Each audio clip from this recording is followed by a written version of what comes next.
Chris, we've had fun with talking to you about sack totals this year and everything, but the honor teams are starting to come out. Your first team, everything. I'm just wondering if you feel appreciated, even with the lower sack totals than you've had in recent years. Yeah, that's an honor.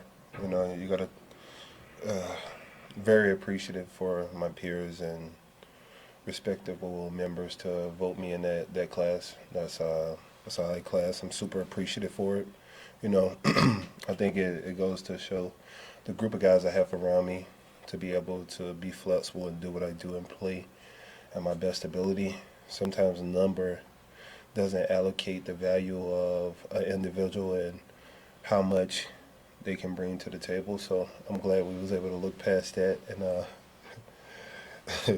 be voted as a Pro Bowl, I guess. But I don't really care about Pro Bowls, man. No, like when you think about it, I had 15 and a half sacks my third year and then didn't even make a Pro Bowl. So that's when I stopped really caring about like making a Pro Bowl or all pro is important to me because, you know, it's like the best at your position. And, you know, that's a respect thing from your peers and also from the league executives. But Pro Bowl, I never really cared about it. I felt like it was a popularity contest, but we care about Super Bowls here, man. Like, listen, they can keep all the bowls they want, man. We care about Super Bowls, and that's what we play for. That's what we care about. That's the most important thing. Chris, you missed that last game. I guess just from a health standpoint, how are you feeling with the calf and everything like that?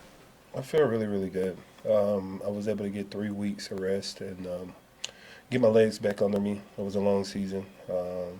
Fortunate enough, we was able to seal the first round bye after the Pittsburgh game, and I was able to take another week off. So I basically had like two to three bye weeks. Feel really good. Feel excited. Ready to go play some football.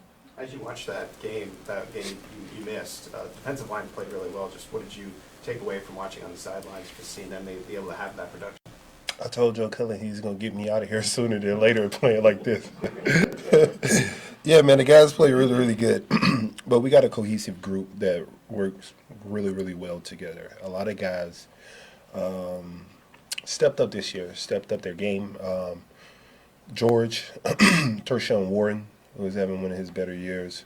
We had Mike Pennell come in and be a veteran leader for us throughout the year. We had Derek Nottie, who's been here with me from my tenure with the Chiefs. And a lot of guys stepped up, so there's no doubt in my mind that we had any doubt going into the game. And I wasn't surprised off the success we had within the game. I just told Joe, it's like, I'd rather you have the success with me than without me. Then Chiefs start second guessing, like, you know, don't get rid of me this fast. Chris, you mentioned that you're about winning Super Bowls. I mean, you guys had, you know, more pressure than anybody, being two-time defending champions coming in. As you look back on it, like, you know, you're going to be measured by what you guys do now, like you said, winning championships.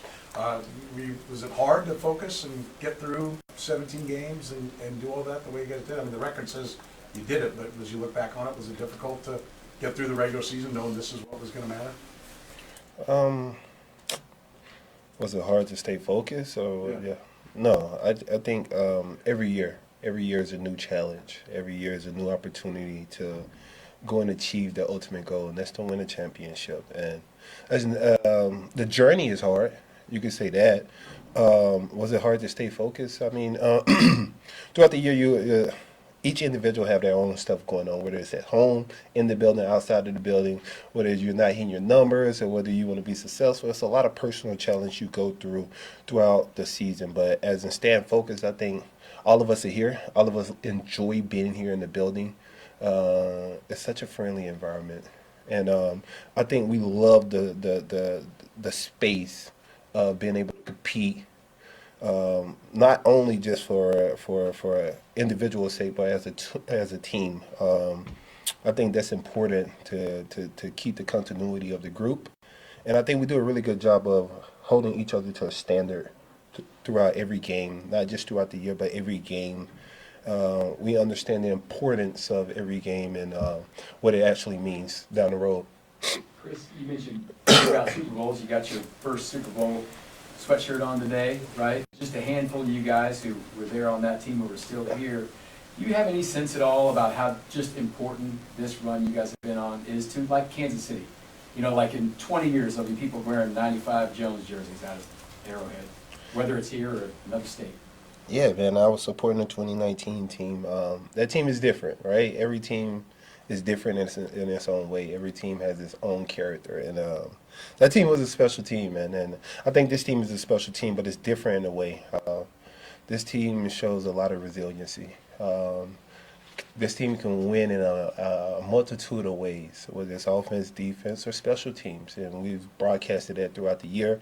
This team had a lot of close games. We have had a lot of injuries, faced a lot of adversity early on throughout the year. So this team has overcame a lot just to be here. So I think that just shows you the testament of how strong and how together this team is and how they can overcome a lot and has overcame a lot. So I appreciate the journey. You gotta be present within the moment.